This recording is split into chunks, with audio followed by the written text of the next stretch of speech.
செய்திச் சுருக்கம். ஐக்கிய தேசிய கட்சியின் பாராளுமன்றத்திற்கான தலைவராக ஜீவன் தொண்டமான் தெரிவு செய்யப்பட்டார். மதுபான அனுமதி பத்திர விவகாரம்.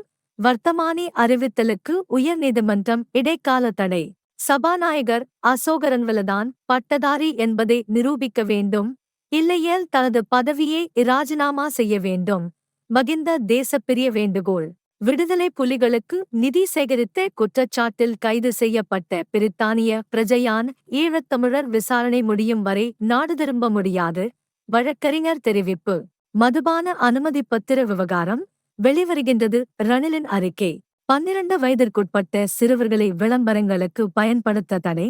ஜனவரி 1 முதல் வருகிறது புதிய சட்டம்.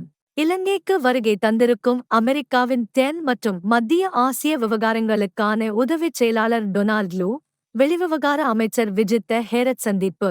யாழ்ப்பாணம் கொழும்பு கடிகதி ரயில் சேவை 30 வரை நீடிப்பு. கலிபோர்னியாவில் சக்தி வாய்ந்த நிலநடுக்கம். ரிக்டரில் 7.0 பதிவு. சுனாமி எச்சரிக்கை விடுக்கப்பட்ட போதும் அது சற்று நேரத்தில் விலக்கிக் கொள்ளப்பட்டது. விரிவான செய்திகளுக்கு தமிழன்குரல் செய்திகளுடன் இணைந்திருங்கள். நன்றி, வணக்கம்.